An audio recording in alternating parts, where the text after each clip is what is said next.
Stream the meeting. It says live on my side. I'm just gonna turn my video off. Okay.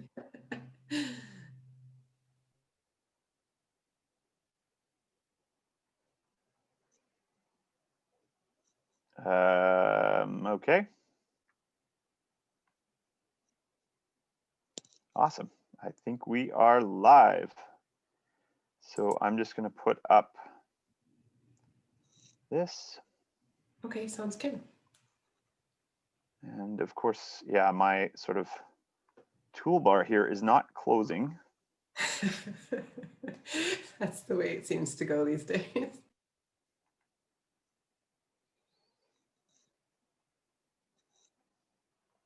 It won't close unless I click on it.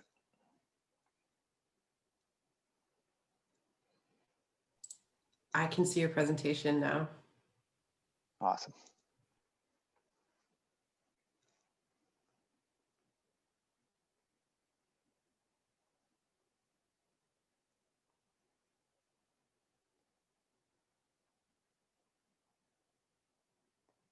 But now, okay.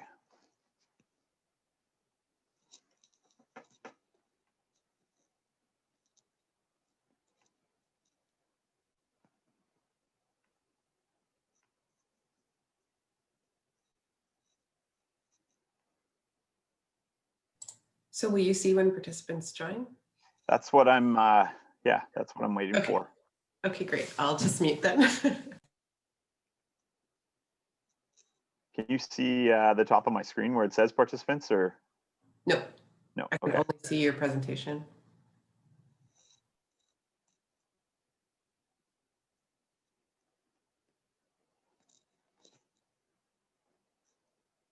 I'm assuming that's where, like on the participant like pull down, that's where I'll see if people are joining or. Yeah, I would think. Maybe they're just joining for another session. Maybe we should just start in a couple minutes anyway, just in case. Sure.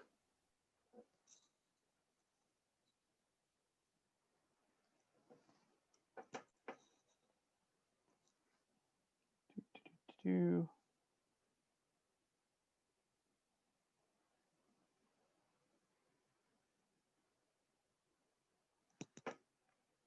there's Anna.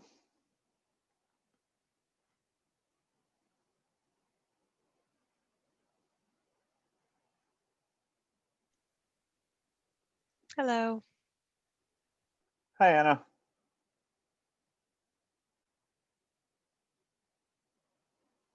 We're just going to give it a minute here. For sure. Sounds good. No problem. I'm just glad I joined on time.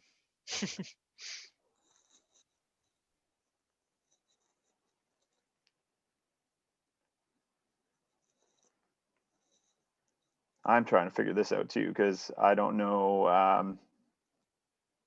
know we are live, but I can't decide if there are people with us or not. Maybe if someone's watching, they could put something in the Q&A or message us somehow.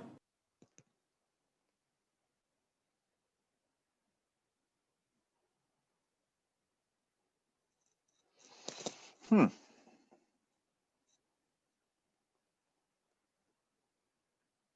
should we just get started? It's 1:32. Sure. And then we'll see whatever happens. So I'll stop sharing this. All right. Sounds good. I'll pop mine up. And yeah, so I just want to introduce Grace and Anna from MCIC, the Manitoba Council for International Cooperation, and they're going to share with us all about teaching to the Millennium Development Goals and all sorts of resources that they have. So welcome, and I'll turn it over to you. Thanks, Kevin. Welcome, everyone. So my name is Grace Van Mill, and I'm joined by Anna Kraker And we're, like Kevin said, public engagement specialists at MCIC, the Manitoba Council for International Cooperation. So we want to welcome you to the Teaching the Global Goals session. And as we begin, I'd like to acknowledge that we're joining this event from Winnipeg in Treaty 1 territory, which is the traditional territory of the Anishinaabe, Cree, Ojibwe, Dakota, and Dene peoples, and we're on the homeland of the Métis Nation. So we just learned that we can't really use chat in this session. We were going to ask you to put the traditional territories you're joining from today in the chat. So if you hear us mention the chat today, just think about the answers you would have given, or maybe put them in the Q&A if that's an option. We have added QR codes to some of the slides so that you can easily access the links we were going to put in the chat. So that should be no problem. So what are we going to talk about today? Well, here's our outline.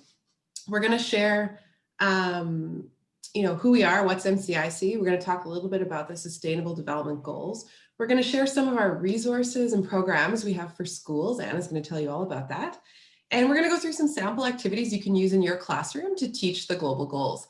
And a lot of these have been modified so that you can do them online or in this new COVID context.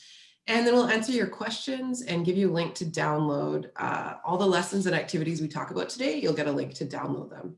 So that link at the end is also going to include a PDF of our PowerPoint with all the clickable links. So make sure you stick to the end so you can get that link to download everything. So we're going to be talking you through some lessons and activities and drawing you into them as much as possible, although we can't see you on the webinar. We're going to try and make things easy for you and engage you in polls and other ways.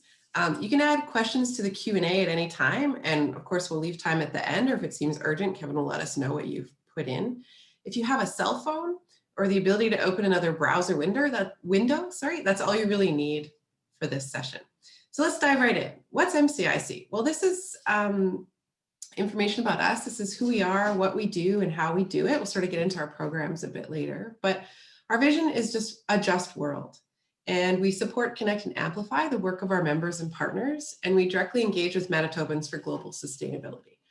What does that mean? Well, there's sort of three pillars to what we do. The first is international development. We're a coalition of about 40 organizations such as Care Canada, World Vision, the Equality Fund, Make Music Matter, and more. And MCIC is a funder for development projects through the Manitoba Government Matching Grant Program. We also engage people through fair trade, through our Fair Trade Manitoba program and sustainability programming. You can become a fair trade school or workplace, and you can find all those details at fairtrademanitoba.ca. And we're shifting to provide more information on sustainability in general. And the third pillar is, of course, our schools and youth programming, which involves, all of you, educators and classrooms. And Anna's going to get into more details later. So first thing we want to do just to engage you and hear back from you is I'm going to launch this Slido in the background. And so what you're going to do is you're going to either open up the camera on your phone and hold it up over the QR code and it'll bring up the web page to go to, or you can just go to slido.com and enter the code MCIC.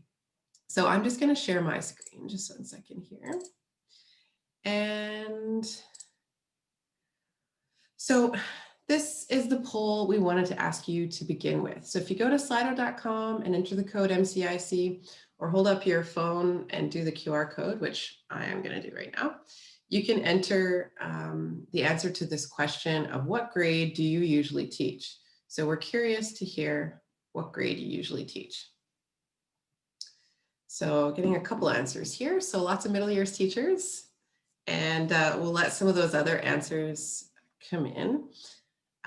Give you a second to put those in. Some of you may be, sorry, I just realized I paused it. Some of you may be taking a second to figure out how to enter everything, so feel free to catch up there. So yeah, it looks like quite a few high school teachers, some middle years teachers, and that's great because really the content that we have is largely geared towards middle years and high school. But today we also have resources for elementary school as well. So lots to talk about, but just to keep in mind that generally when we're talking about the issues we talk about, it's usually middle years and high school, but we do have some stuff for younger years. So you can keep answering and just leave Slido open in the background. We're going to use it again. So if you have it on your phone or it takes you a minute to figure it out, no problem. Just we're going to leave it live and you can keep answering. So I'll stop for now and Anna can go back to the PowerPoint. But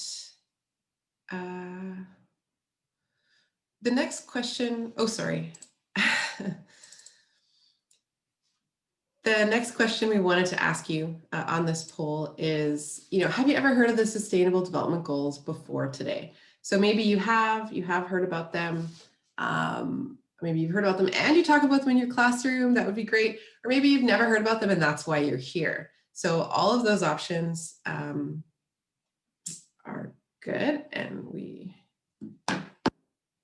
here to give you information to whatever stage you're joining at today. So I'll give you a second to do some answers. So if you had Slido open, it should have automatically taken you to the next page to answer. It might take a second to refresh, but there you go. So some people saying you haven't heard of it, some saying, yeah, I know what they are, and some saying yes, and I talk about them in the classroom. So thanks for sharing that information. Please keep filling it out if you need a second to do that. And I'll turn it over to Anna because she's going to tell you a little bit more about those Sustainable Development Goals and how you can use them in your classroom. Anna, over to you. Fantastic. Yeah, so as I'm seeing on this Slido poll, a lot of you have heard of them and use them in your classroom, which is really exciting.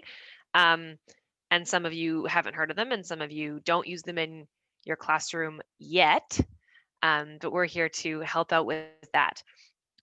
So the Sustainable Development Goals, in September 2015, 193 countries came together to discuss something that I ask many of my classrooms that I'm working with for workshops, which is what are some of the main problems in the world today?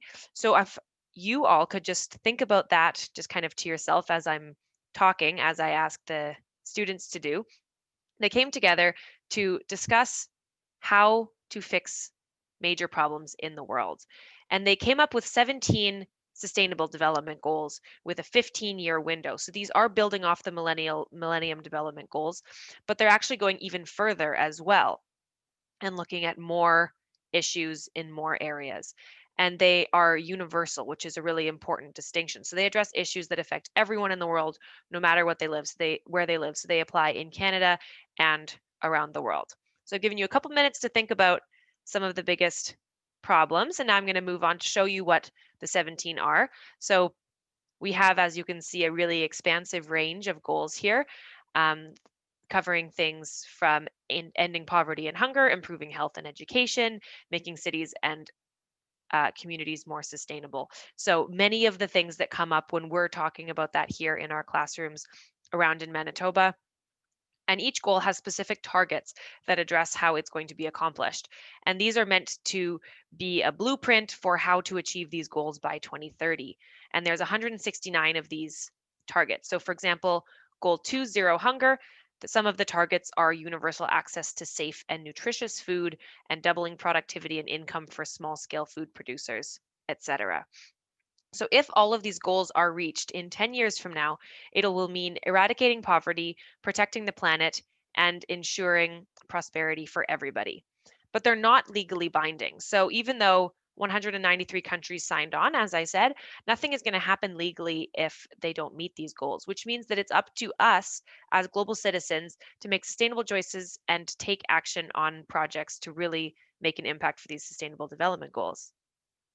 And that's what we're here to help you out with in the session today. So we have plenty of resources and programming that all relate to the Sustainable Development Goals in the classroom, as well as outside of the classroom in your lives. So the first thing that we have is our Sustainable Foundations, which is basically an educator's guide to the SDGs. And this guide is here to help you really understand the ins and outs of all 17 goals.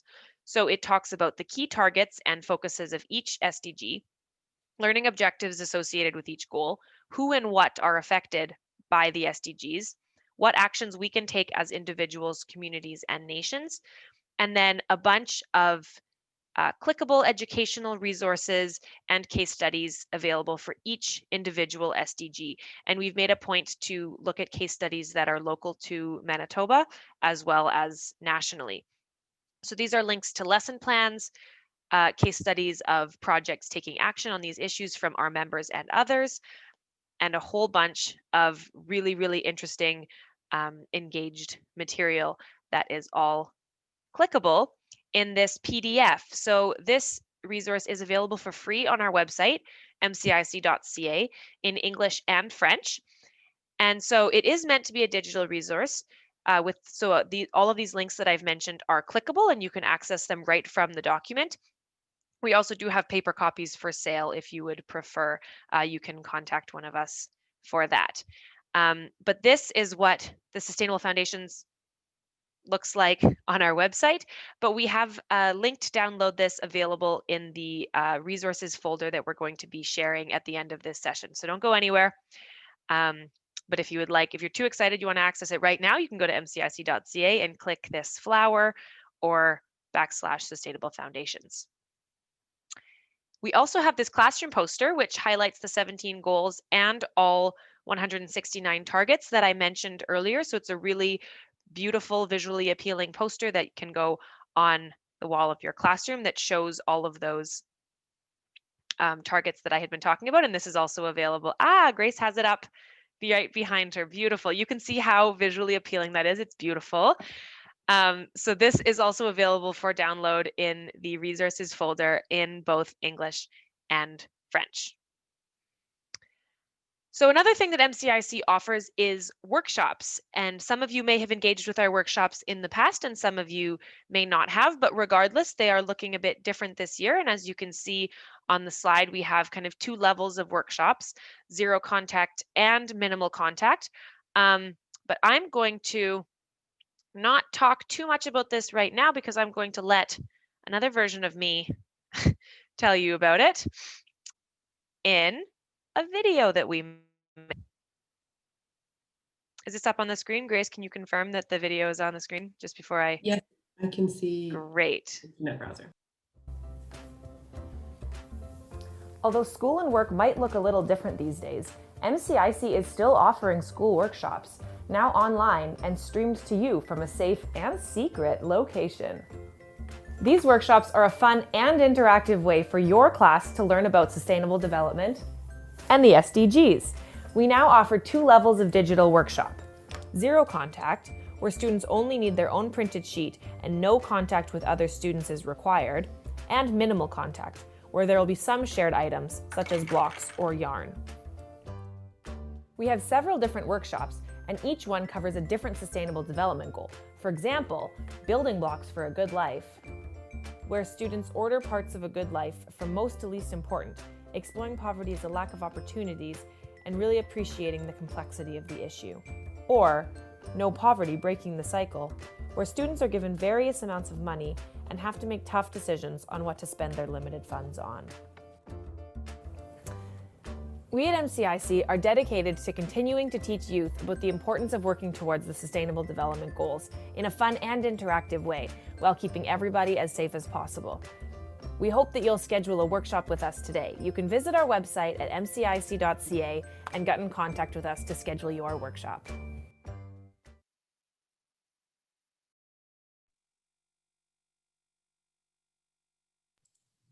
You're muted, Anna.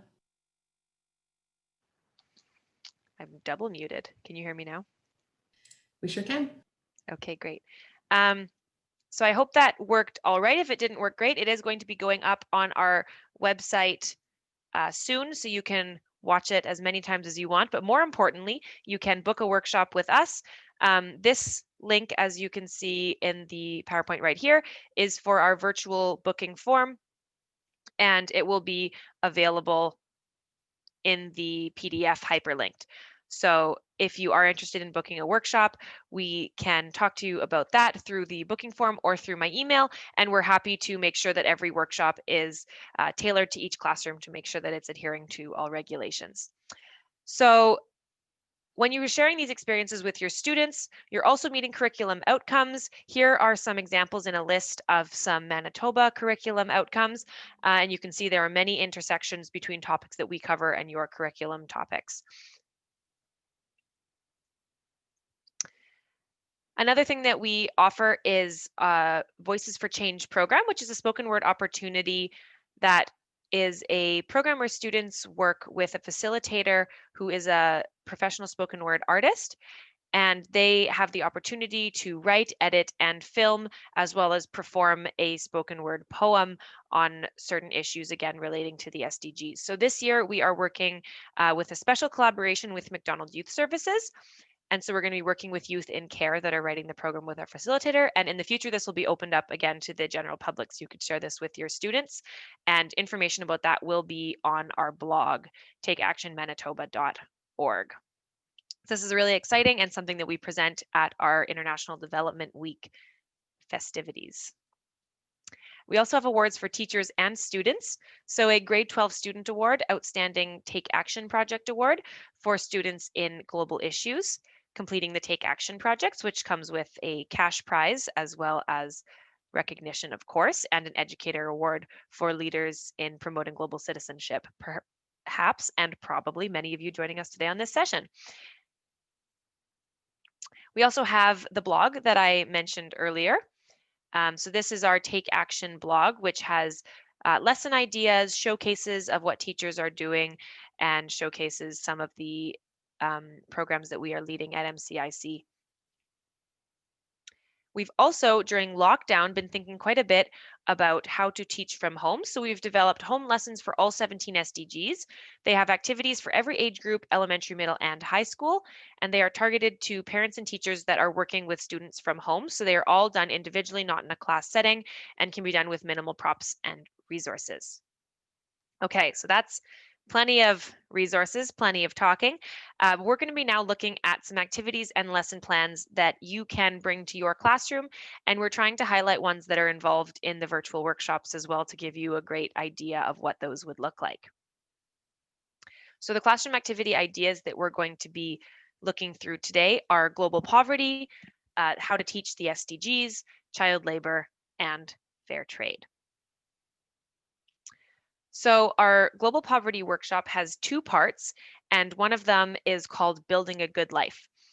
So this looks at what is poverty and what does it mean to live in poverty. So as you saw in the video, we have some colorful blocks that are often used for this workshop, but we have also modified it so that it can be done in the classroom with printable labels. And this is something that we've done before and it works great. As you can see from these pictures, this is from a past session where students have been ordering these labels in terms of what they think is the most to least important aspects of building their life, either with blocks or just thinking about what you need. As you can see, we're building a pyramid here in one of those pictures.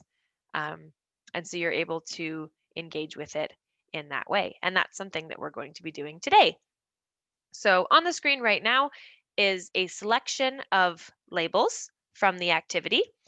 And so I'm going to ask all of you here today on this session to participate in this with me. So if you do have a pen and paper in front of you, that would be awesome, because then you can write down these labels in whatever order makes sense to you, be it a line, be it a pyramid, maybe a circle, maybe some sort of other drawing. You can really get creative with it. If you don't have a pen and paper, you can either go get one or you can just look at these on the screen and decide for yourself what you think maybe the most important ones are. And I'm going to give you a couple minutes to do that, maybe 3 or 4 minutes. And then we're going to, I was going to say put some stuff in the chat, but we're going to just think about some of the questions that we would be using in a school debrief. And maybe you can just reflect on those questions from looking at what you have, where you have ordered these labels. So I'm going to give you a couple minutes just to work on that on your own screens. Sorry to interrupt, Anna, but I think one of the things we might be able to do is if participants wanted to just put what they think is most important in the Q&A, and then I could share those with you and Grace. Sure, that would be great. Yeah, so I'm still going to give you a couple minutes just to look at all of them, because I know there's a lot there and it's a really hard decision to choose. They're all really important things. So I'm going to give you a couple minutes and then we will, yeah, try and engage with you in the Q&A like that.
All right, maybe just one more minute if you're still looking at these, just to think. And if you do have yours ordered already, or at least some of them, you may not be able to get to all of them, you can put in the chat, or I guess in the Q&A, what you think is the most important, or maybe 3 or 4 most important ones, and then Kevin can share that with us. So if you have thought about it already, you can start sharing that in the Q&A.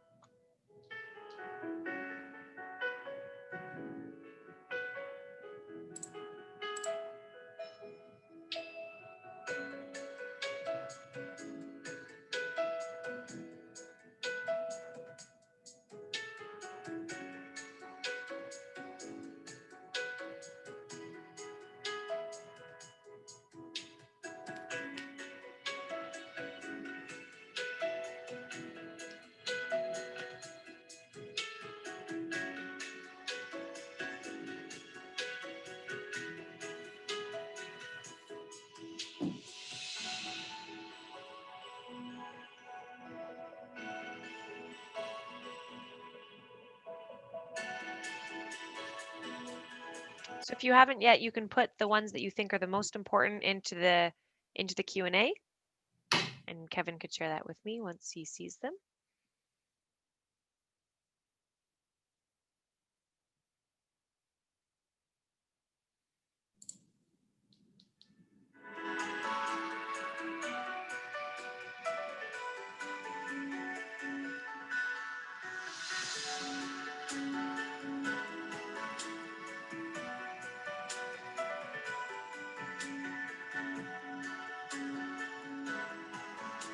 All right, we've got a couple answers. Great. I'm just reading off my second screen here. So we've got one person who said top 3 would be a system of law and order, access to clean water, and access to food. Okay. Would be the top 3. And then we've got another response that says water, food, health, and electricity. Okay, yeah, those are good ones. So something that I want all of you to think about now is some of the questions that we ask often for a debrief. So looking at things like maybe first of all, does everybody agree on what is the most important thing? So we had a couple different answers for the bottom 3, but often we'll find some really different answers and things that maybe people wouldn't have thought about. So thinking about how access to the internet, maybe today in our Western society, where it's sometimes viewed as a hindrance to focus, etc., could be put close to the bottom. But then we really challenge people to think about how that's a necessity for applying for jobs, etc. So there's, food and healthcare, really important as well. My screen is sensitive today. So thinking about whether or not everybody agrees on what the most important blocks are, and then how that really opens up great discussions to how they're all interconnected. You can think about how different types of freedoms are all interconnected, how access to healthcare and medicine is very helpful to be able to have this time to spend, I don't know how that's with your family and stuff like that. So another question that I would want you all to think about is whether or not you would fill this out the same way if you were a student here, or if perhaps you were a child somewhere in the global south. There's a lot of different answers and different things that arise when you're looking at filling out these and building yourself a life from different places. So from different places geographically, as well as different places in your development.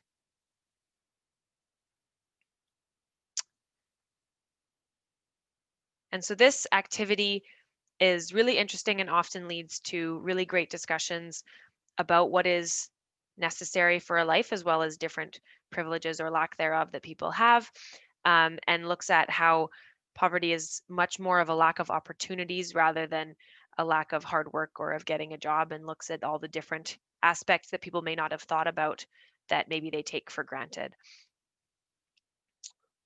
So we're going to move on now to the next activity, which is going to be led by Grace. Hi, everybody. Okay, thanks, Anna. That was really interesting. And I understand that we have a bit of a lag, we've learned, so in your answer. So we'll leave a little more time next time. So thanks for letting us know that, Kevin. Sorry about that. All right, good to know, Grace. Thank you.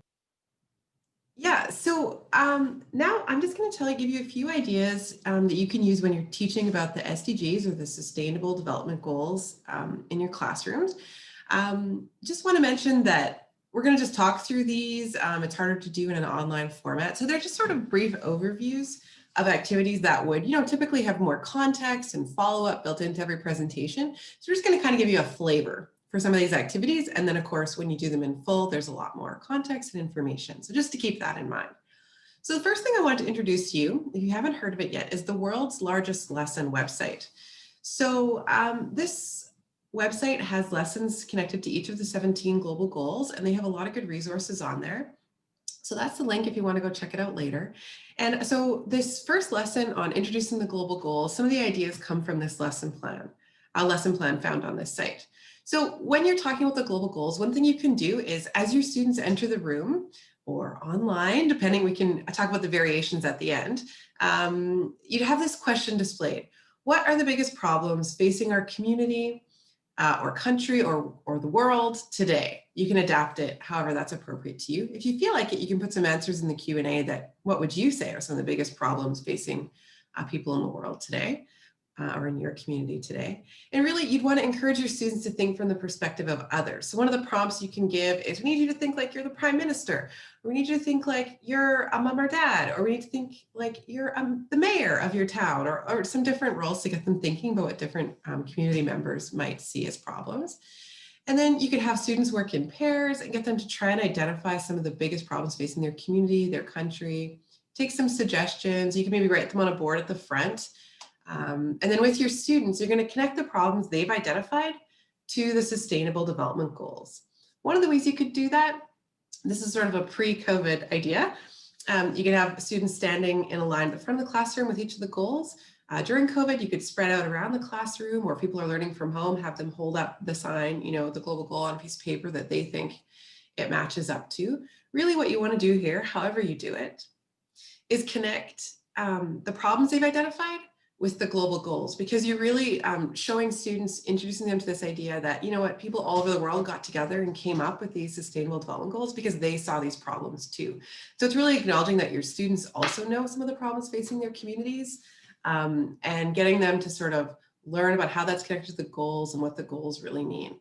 So the lesson itself also includes, it has an introductory video, a writing assignment, drawing a comic.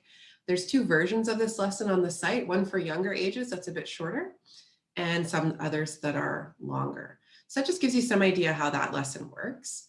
There's another activity you can use when you're introducing the SDGs in your classroom. And I call it the airplane activity. So I have my handy dandy folded airplane here. I think you can all see it, that I made this morning. Normally when I do this session live, I fold like 50 airplanes before the session so everyone can have one. If you have a piece of paper nearby, why not? Still stress reliever activity. Fold yourself in an airplane. Trust me, it's relaxing. I folded hundreds. And so what you want to do is have prepared, or really have your students fold an airplane, 1 airplane per student. Then you're going to, take a marker or a pen and write 1 sustainable development goal on each airplane. So if you have, 30 students, you're going to get 1 or 2 repeats on each goal. So on mine, I don't know if it's backwards or forwards when you see it, but I've written SDG 2, no hunger, so Sustainable Development Goal 2. And what you're going to do is, that's the first step. Students write down a goal on each airplane. And then what you do is you get them to think of 1 way they could take action to help achieve that goal. So what's 1 problem they could address? Now this is useful after a little bit of an introduction, so they know a bit more about the goals. One thing I found helpful when working particularly with older students is to have our poster with the targets nearby, so they get a better sense of what each goal means and more concrete action ideas, because the targets sort of drill into, if we want to achieve no hunger, we need to help farmers, we need to do this, we need to do that. And so it gives them a sense of what problems they could solve. So let's say the student gets this one. They write down, maybe the idea they come up with, when they write it on the inside is they're going to do a fundraiser for the community food bank. So everyone has a few minutes to write down their idea. You're going to count down your throwing of the paper airplanes next. So you're going to go 3, 2, 1, launch. All the students are going to throw their airplanes and try not to lose an eye in the classroom, and then catch a new airplane. and they open it up and read the idea another student has written. And the challenge is for them to expand on it.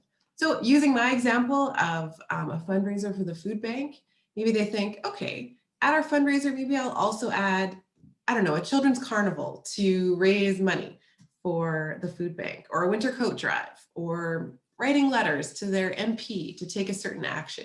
And so what you do is you do multiple rounds, and it really gets them thinking and writing about the goals and what they really mean and how they can take action locally to achieve them, because we know the Sustainable Development Goals are a framework to talk about all the goals we need to achieve in the world, which counts in our communities too. We know there's hunger in Winnipeg and in other communities in Canada.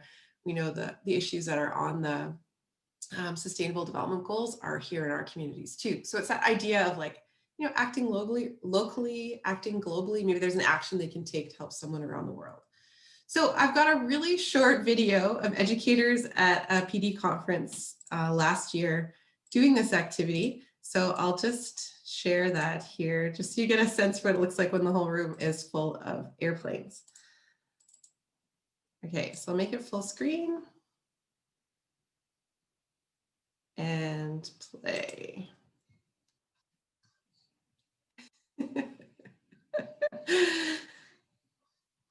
Yeah, so a teacher took this video for me and shared it. So this was at a Manitoba Education PD Day.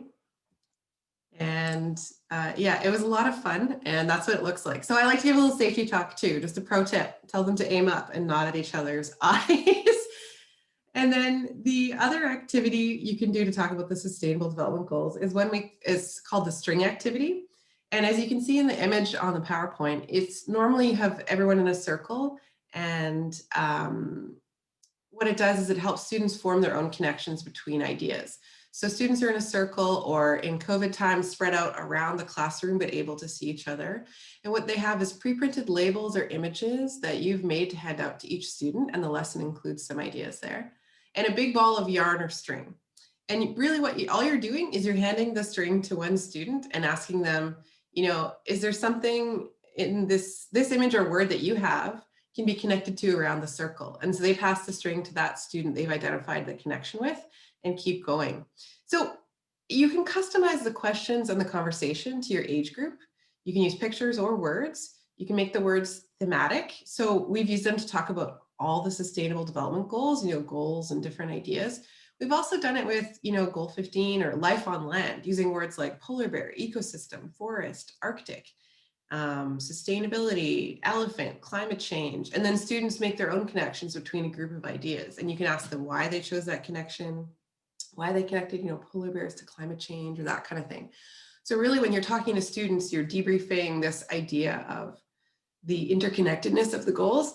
You can talk about that using that string. It forms like a big web, right? And so what happens if something like climate change pulls really hard on the web and does it affect everything else? That kind of thing. It's like a good visual tactile thing you can do to help students understand this idea of interconnectedness and how the Sustainable Development Goals are connected. It's the idea like, you know, you pull on one string, what else is affected? What happens if we lose a polar bear from the web, or whatever the example that you're working with. So you can use it to talk about the Sustainable Development Goals in general, or a more targeted topic. So another option we have for you is a KAHOOT quiz. So some of you have used KAHOOT before, I know.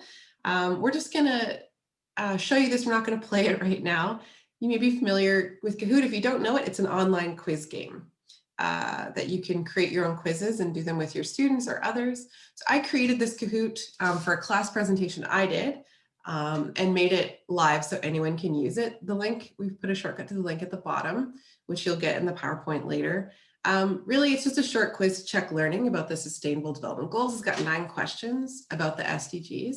This is how it looks on the main KAHOOT page. We're one of many Sustainable Development Goal quizzes in their online portal. So I just wanted to flag that for you.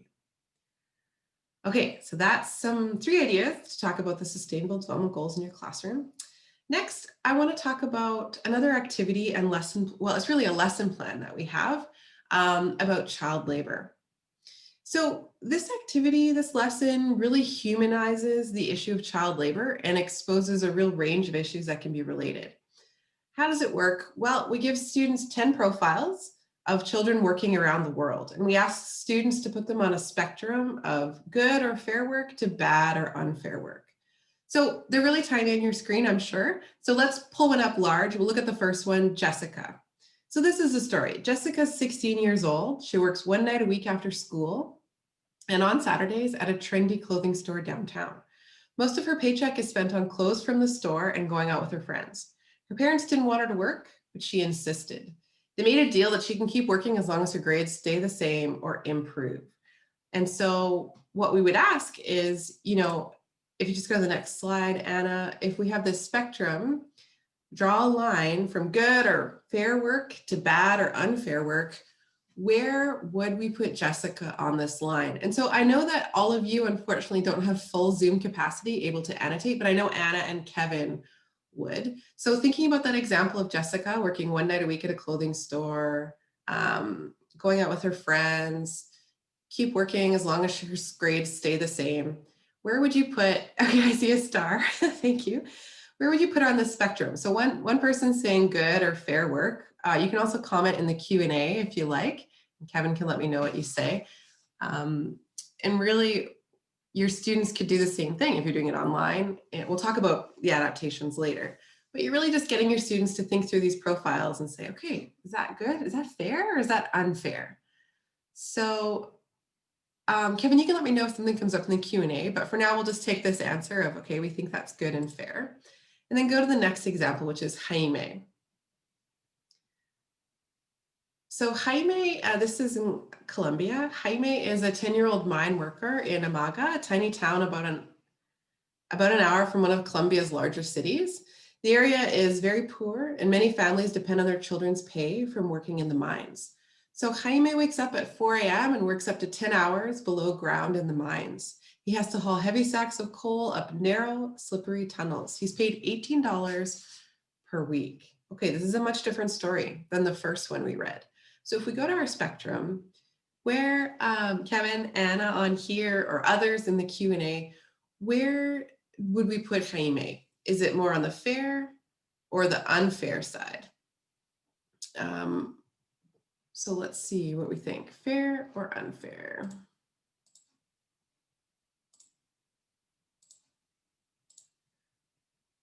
Okay, I put a mark in unfair because I think this work is unfair. So I can't see your answers, is a little less engaging, but I normally also ask, you know, why? Why do you think it's unfair? And start to hear some of the reasons people have for that. As we work through all of the profiles, I'd ask, you know, who did you have in the middle? Who did you have, and get examples from the students. There's often disagreement on a couple of the profiles. You know, students may put them as fair or unfair.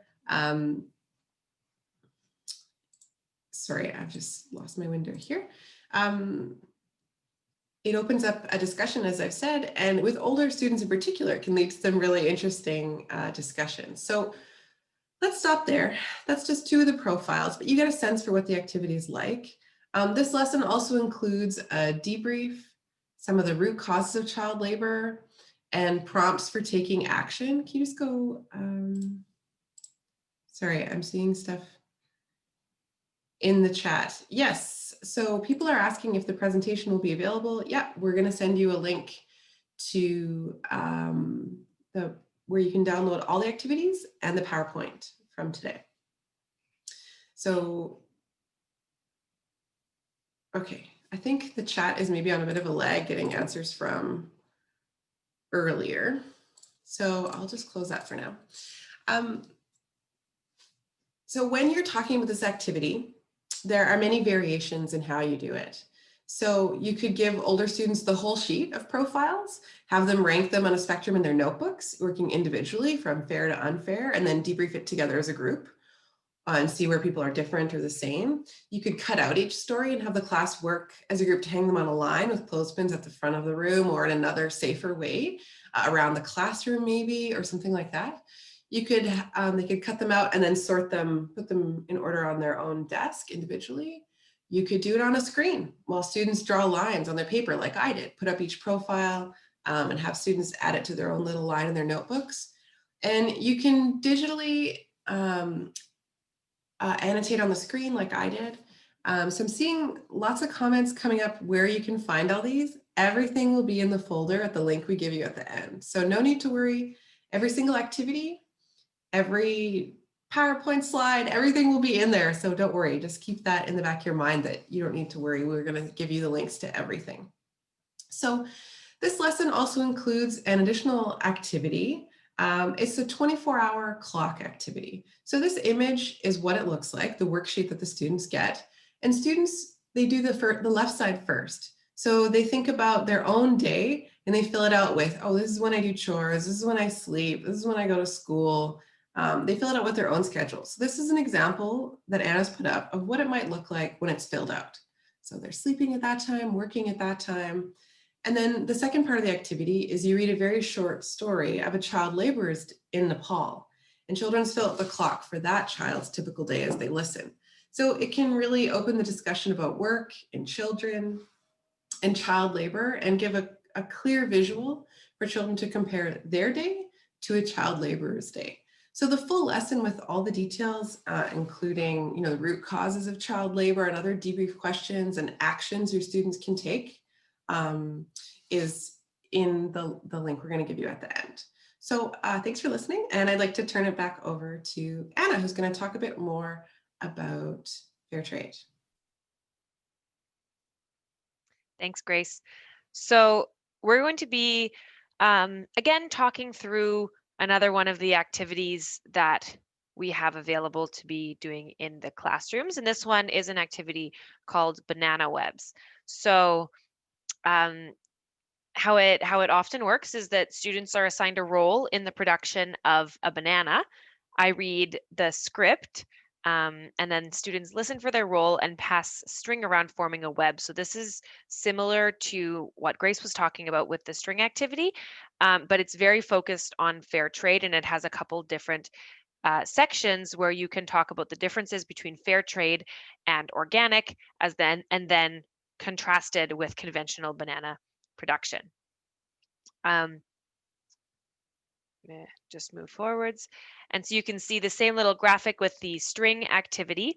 And this ends up showing a very interesting visual representation of how these webs look different. So they happen twice.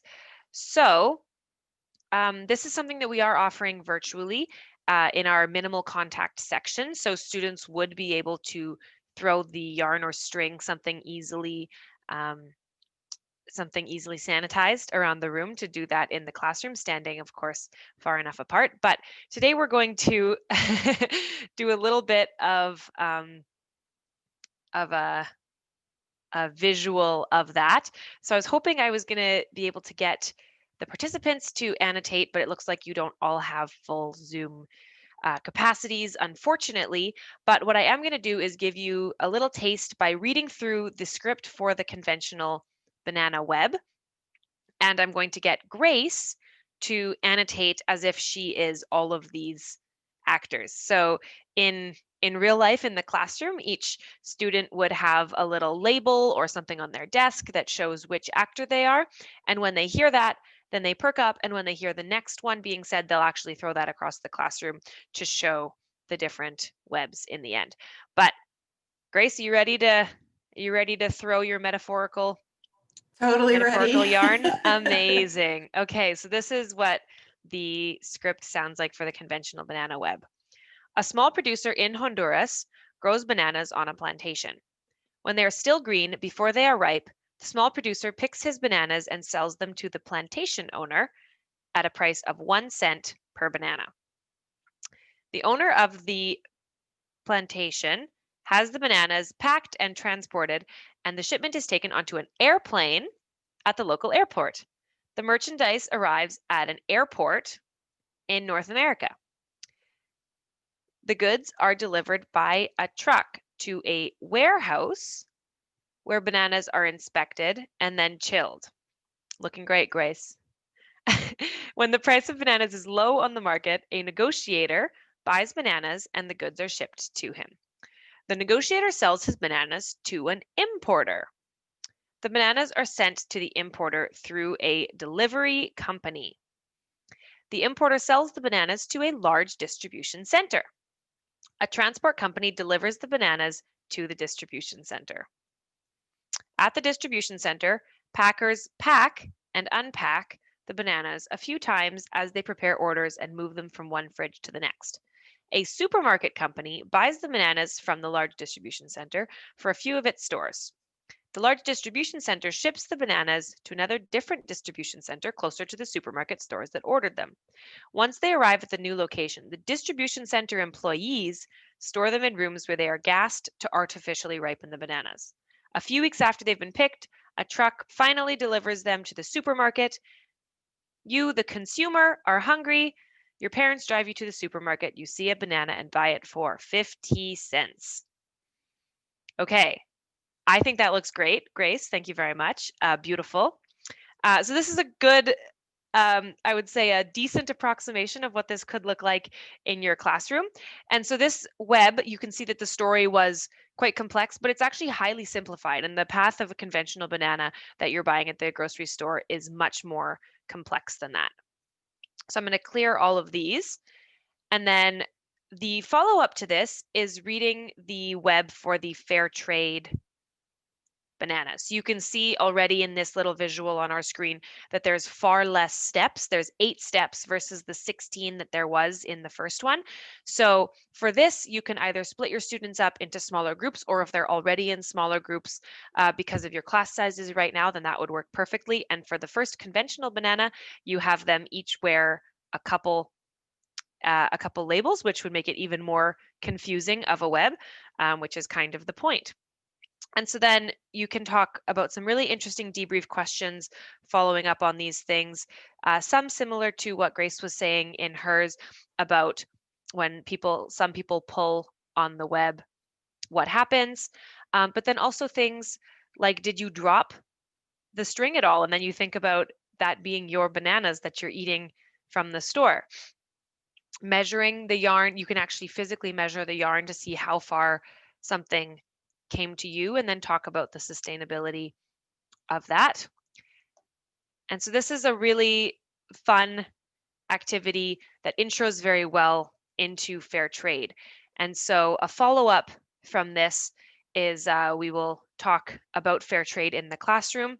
So things like, of the price you pay for a banana, supermarkets are keeping about 50%, and the worker who made the banana is making less than 3%. So if you remember from the first story, the worker is paid just cents. And then in the fair trade example script, which was the other part of this workshop, they're paid about 50 times as much for the same banana.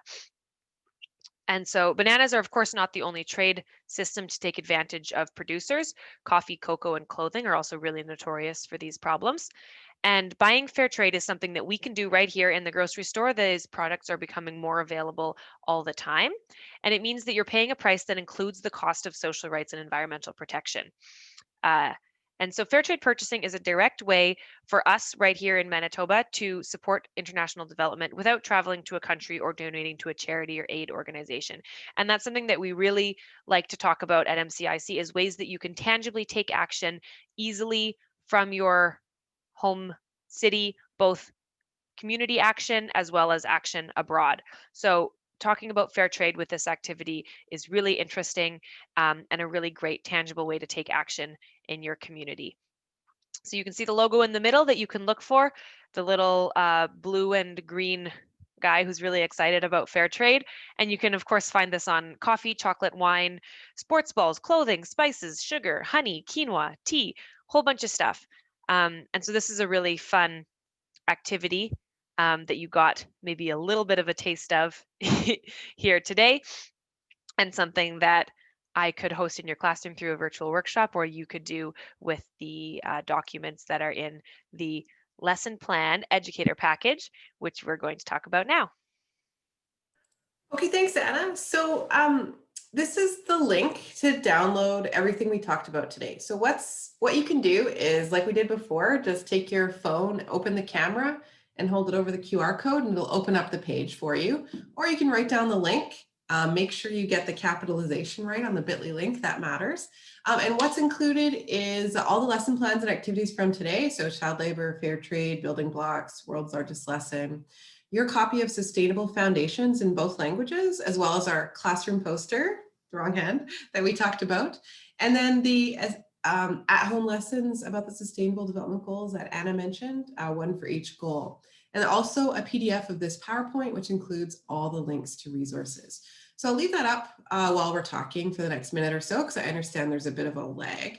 But this is the link, bit.ly /MSSTA-20, all caps, to download the stuff from today. We covered a lot of ground in an hour, so please feel free to reach out to Anna if you have any questions or need further resources or workshops for your classroom. We just have 2 more things we wanted to ask you. So we'll just let Anna go on next to the next slide, and we can come back to this one at the end. We'll leave it up so that you can download it if you missed right now. Yeah, so hopefully there's not too much of a lag, but we're going to move on now and we'll come back to this as Grace said. This is another thing that we're going to hopefully leave up for a couple minutes that you can engage with it. This is our survey for today's session. It's really, really helpful to us if people fill out the survey. It's really helpful for our future programming, and so we would really appreciate it. As you can see, there's another QR code. We're really getting with the times, or there's a link here that you can type in if you'd like to do that way instead. But it would be, yeah, as I mentioned, really, really helpful to us if you did that. So if you want to just open up it right now, maybe fill it out later, maybe fill it up right now while I'm talking. I don't mind if you ignore me for the next couple minutes. Yeah, I just wanted to hop in, Anna, and say we really encourage you to just open these windows, leave open your browser, and then you can download everything later, fill out the survey later, but just get it open so that you can actually access it, because we can't send it in the chat. Yeah, exactly. And then just another thing, a note about the survey is that it does ask for some personal information, gender, age disaggregation, etc. That information is submitted anonymously, so don't worry. It's just something that is really helpful for us to provide to our funders. So just a note that that is anonymous, so don't worry about providing that information in the survey. Okay, thanks, Anna. The other thing I just wanted to close with today is I'm going to share Slido again. And the next question we wanted to ask you, it's a challenging time. We know that for teachers. We know that you're struggling and you're still trying, you're here, you're trying to get PD, you're trying to learn. So hopefully we've given you some helpful resources. We wanted to ask you if you could submit one word on what's giving you hope right now, so we could really end with looking forward in hope with what's the one thing that's giving you hope at this moment in time. So I'll give you a chance to fill that out. And then I understand from Kevin, there aren't any questions yet, but if you have any, feel free to put them in the chat. And we'll leave this up for a minute, and then we'll put the bit.ly link back up so that you can get it all. And if you missed it for some reason, there's going to be a recording that'll go up later today, and you can just get to that part and get all the links you need again. So I'll give you a second to fill that out. And we just wanted to thank you for your time and attention today. And Kevin, I don't know if there's anything you wanted to say or do in the session next, but this is pretty much the end of our session. So thanks, everyone. Yeah, thanks, everybody. Answers come up. Yeah, thanks, everybody. I'm just going to go back to this link where you can download all of the things, including the PowerPoint from this session, so that you can peruse those at your own speed. Thanks. Sorry, I was doing the Slido. Yeah, no Thanks, problem. Kevin. So there you go, it's in there. So on behalf of the organizing committee for this conference, thank you, Grace and Anna and MCIC for sharing with us today all these amazing things. And you know, you guys are, when COVID is over, you're always welcome in my classroom. So thank you so much again. And sorry about any sort of technical glitches we had, but we're all learning during this time period. So once again, thank you very much. And just one last check. No, I don't see any questions. So have a great day, and we'll see you all soon. Okay, thanks again. If anyone does have any questions that you didn't put in the chat, you can email me at youthmcic.ca for any more interaction that way.